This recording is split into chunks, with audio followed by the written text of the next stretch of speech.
fragrance of selfless love that has drawn the world into one family.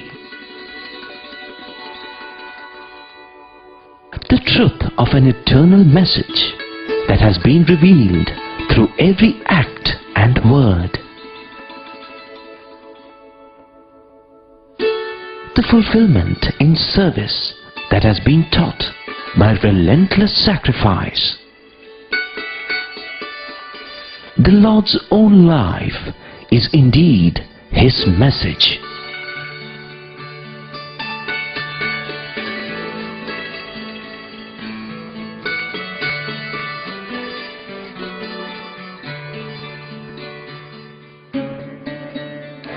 Sai Ram, and a hearty welcome to our viewers from all over the world. We are indeed grateful to Bhagwan Sri Satya Sai Baba, whom we lovingly refer to as Swami, for blessing us and giving us here in Prashanti Nilayam the privilege of presenting to you a special 30-part serial which will be seen all over the world, entitled The Message of the Lord.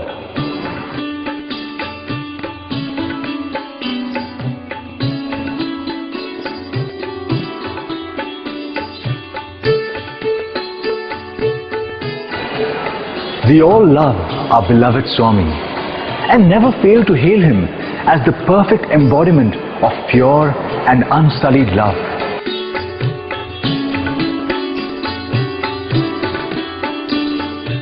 We praise his university, his hospitals, the various drinking water projects, and whenever possible, we also participate in various service activities undertaken to spread his love and message.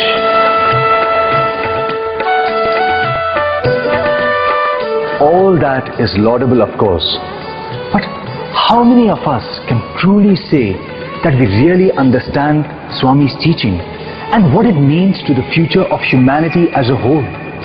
More importantly, how conscious are we that Swami has come not only to give his message but to actually live it? If only humanity were to take his message more seriously in all its aspects, it could save itself from the disaster it faces in the shape of climate change, terrorism, mass poverty and whatnot. If only we are aware that Swami's teachings and message that he has been giving tirelessly for over the past 70 years, literally non-stop, can actually usher in an era of world peace and global harmony. However, even if you're not familiar with all this, there is no cause for worry, because starting today, we're launching this special teleseries which would help you know what you might have missed thus far.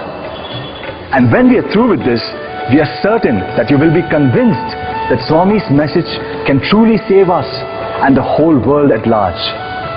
You would also realize that his message is the most precious gift that Swami has given humankind for now and forever.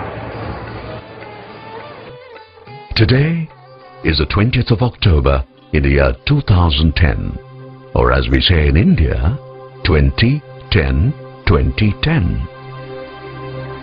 Exactly 70 years ago, the message we shall be presenting to you was formally unveiled for the first time. That unveiling was done in what was then British India, in a small town named Uravakonda, in what was then called Madras Presidency. And the one who revealed the message was a small 14-year-old boy named Satyanarayana Raju. Earlier that morning, Satya left for school as usual, carrying his bag, complete with books and notebooks.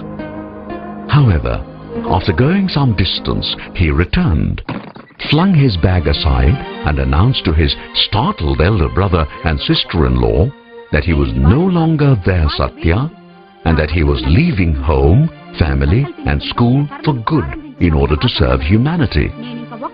Leaving his brother in a sort of shell-shocked condition, Satya then went to a nearby garden and sat on a rock there while a small crowd gathered.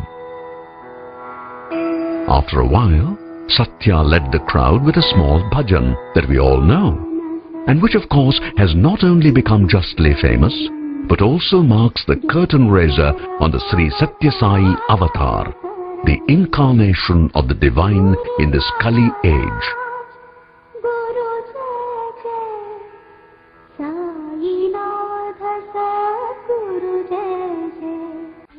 All that happened on 20th October 1940.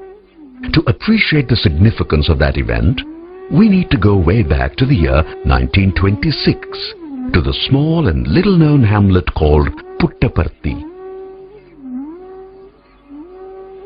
Here in this house in Puttaparthi, in the early hours of 23rd November 1926, was born a little boy, the same boy whom we saw earlier.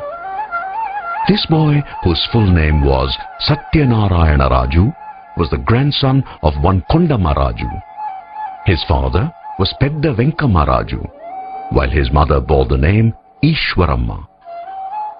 The Rajus were no doubt poor, but their moral stature was so high that all of them, Patriarch Kondama Raju in particular, commanded great respect amongst everyone in the village, both the rich and the poor.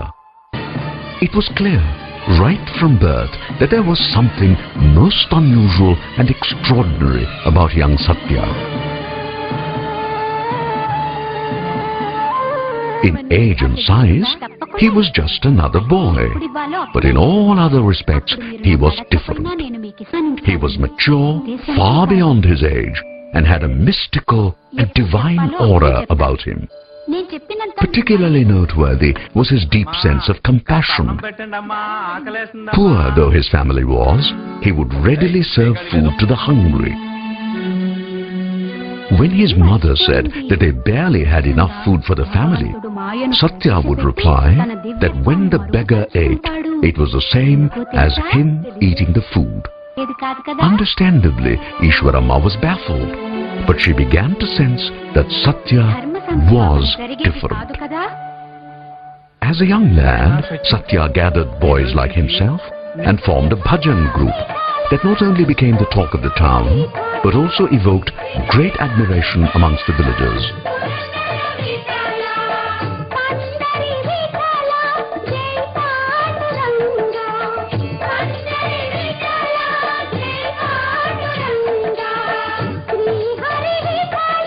Soon it was time to go to school, and since there was no school in the Puttaparthi of those days, Satya first attended school in the neighboring village Bukkapatnam, having to walk several kilometers every day.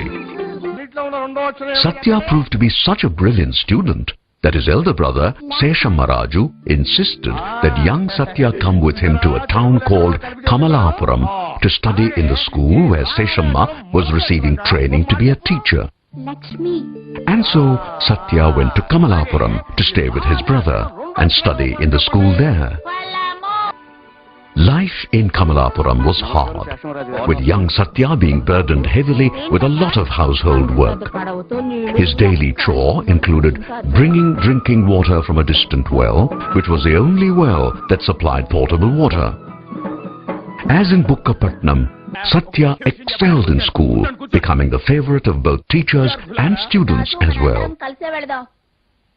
In a few years, once Seshamma Raju completed his training in Kamalapuram, he moved to Uravakonda to join in the high school there as a teacher, and he took Satya along with him.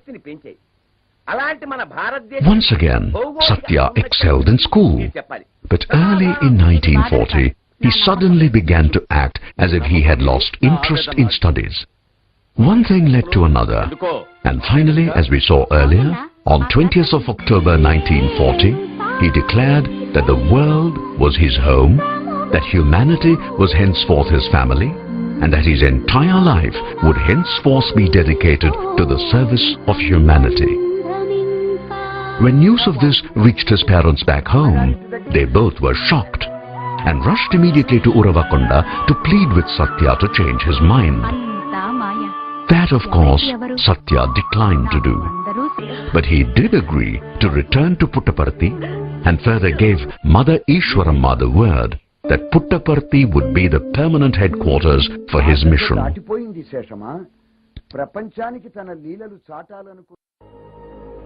Despite its remoteness, news about a saintly boy with miraculous powers quickly spread, and slowly but surely people came from many places to Puttaparthi to have his darshan. There being no space for this in the house in which he was born, for a while Swami used the adjacent building, which was the residence of his neighbor Karnam Subbamma, who was almost his second mother. It soon became necessary to have a separate accommodation, which was set up in a piece of land donated by Karnam Subbamma. Thus came into existence the famous Pata Mandiram, or the Old Mandir. Many other remarkable leelas or miracles that Baba performed during this phase of his avatarhood. Typically, these experiences were given to devotees in the evening, when he took them out to the sands of the Chitravati river for an extended bhajan and chat session. Not many had the good fortune of seeing them, but among the blessed few who did, some have recorded for posterity what they saw. One such is Mrs. Vijaya Kumari, who at the time she witnessed these incredible leelas of God was a young girl.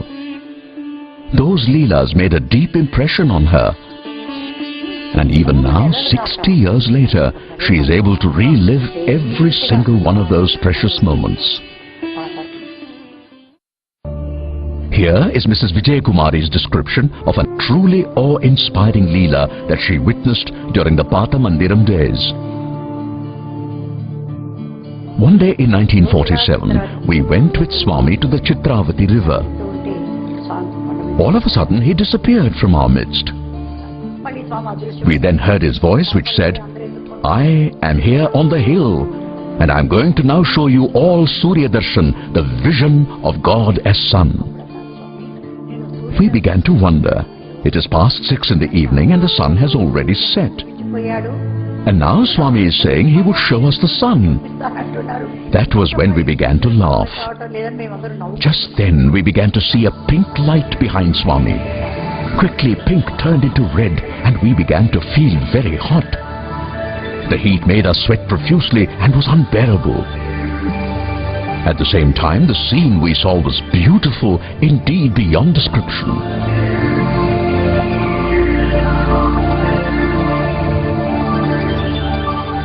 Finding the heat unbearable, we loudly complained, "Swami, it is too hot." He replied, "Is that so?"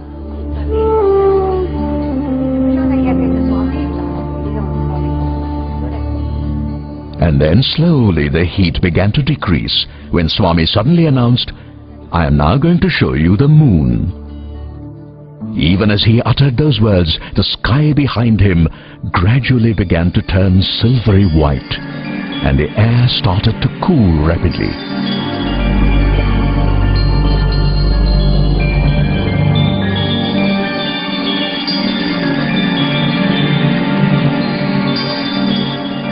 Soon we began to feel very cold and started shivering. Our teeth began to chatter and we screamed, "Swami, it is too cold!" Taking pity on us, Swami made the chills disappear, after which he said, "I am now going to show all of you the third eye. Watch carefully and don't look here and there." As we stood there watching his full form, we suddenly saw only his face, huge in size, filling the entire sky. Even as we were watching all this with awe and wonder, an orifice appeared in between his eyebrows, from which flew giant sparks and huge flames.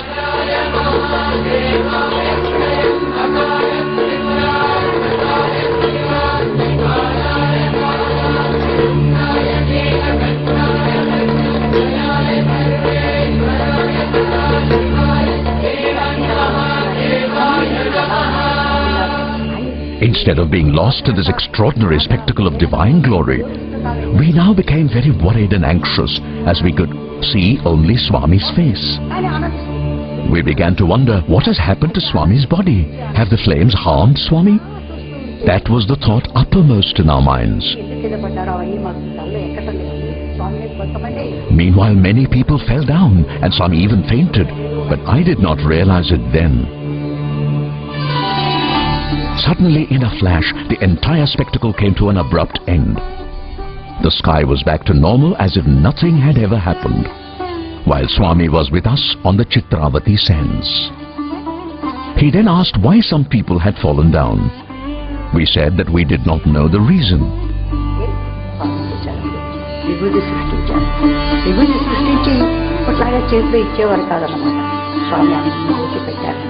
Swami then created sacred ash or vibhuti and applied it to everyone's forehead. Having done that, he said, "Come on, let us return to the mandir." We started walking back, but most of us were quite unsteady and wobbling.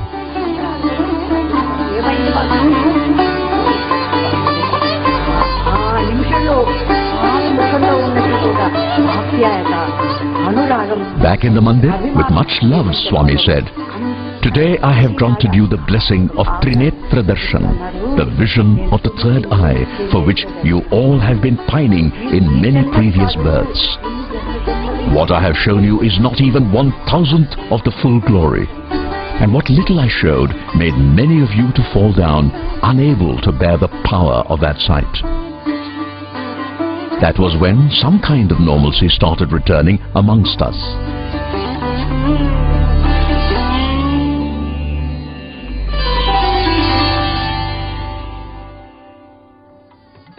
Word quickly began to spread, and many took the trouble of coming all the way to Puttaparthi to have the darshan of young Baba, despite all the difficulties of reaching that place.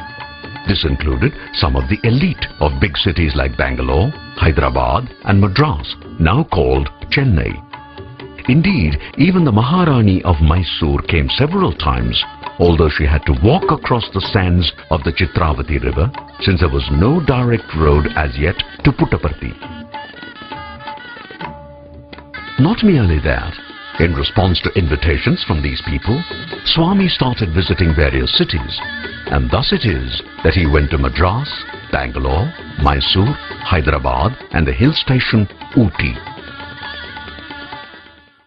Elder brother Seshamaraju, already much disappointed by his brother's decision to drop out of school, was now deeply concerned. Not yet fully aware of Baba's divinity, he began to worry about the impact of the attention that his younger brother was receiving, especially in the press. In May 1947, Seshama wrote to Swami conveying his anxiety. Shortly thereafter, on 25th May, Swami wrote a reply. It was supposed to be a reply to his elder brother, but in reality, it was a prophetic message to humanity.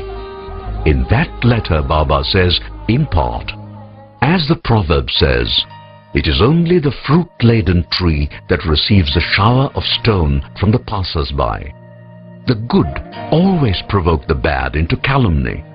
The bad always provoke the good into doing more good. This is the nature of the world. One must be surprised if such things do not happen. People too have to be pitied rather than condemned. They do not know. They have no patience to judge correctly. They are too full of lust, anger and conceit to see clearly and know fully. So they write all sorts of things. If only they know, they would refrain from writing or talking like that. We too should not attach any value to such comments and take them to heart as you seem to do. Truth will certainly triumph someday. Untruth can never win. Untruth might appear to overpower truth, but its victory would fade away and truth would establish itself. I have a task to foster all mankind and ensure for all people lives full of ananda. I have a vow to lead all who stray away from the straight path again into goodness and save them. I am attached to a work that I love, to remove the suffering of the poor and grant them what they lack. When I am thus engaged in my beneficial task, how can my name be ever tarnished as you apprehend? I would advise you not to heed to such absurd talk. Mahatmas do not acquire greatness through someone calling them so. They do not become small just because some call them small. Authenticity will soon win.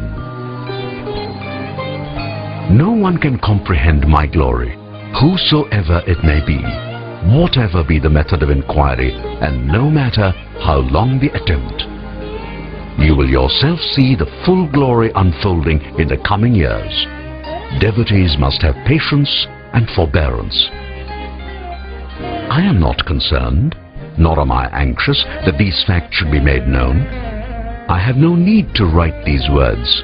I wrote them because I felt that you will be pained if I do not reply. Thus, yours, Baba.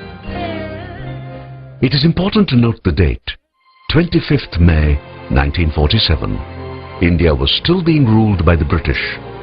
In fact, right then, discussions were going on in London concerning what the British should do about the future status of India. And here was Baba, not yet 21, promising to foster all mankind and declaring that the world would one day see his glory unfolding. Who would have believed that then? Actually, very few bothered about all this, since their focus was entirely on the present, that is, the love that Baba showered. However, avatars never forget their mission. Thus it was that looking ahead, Swami decided to bring the curtain down on the Leela phase for which the Pata Mandiram was the stage. A new mandir was needed that, in time, would become his global and indeed universal headquarters. And the foundation for that headquarters was laid in 1948. On 23rd November 1950, that is 60 years ago, when Swami was 25, the new mandir was inaugurated, and Swami moved into it, living in a small room upstairs. Thus began a totally new era in which the new mandir, named Prashanti Nilayam, or the abode of peace, underwent successive transformations over the years to present the wonderful appearance it has today, even as Swami's glory also grew exactly as he had forecast way back in May 1947. The story goes that when Swami took Mother Ishwaramma to show the new mandir as it was in its final stages, Mother shook her head and asked, "Why do you need such a big hall? Do you think you would ever get enough devotees to fill this entire hall?" Swami smiled and simply led Mother to the door. Standing there, he pointed to the far distance where the Gopuram now stands and said, "You would live to see the day when there are crowds at least up to that, and indeed even more." We do not know whether Mother Ishwaramma was convinced at that point of time, but we do know that she did live to see Swami's glory becoming global, even as memories of the Pata Mandiram became amazing living memories for the blessed few who were fortunate to be a part of that era. That is the way it was with Krishna. An ecstatic past gave way to a majestic future. And so it has proved to be in the case of Swami also.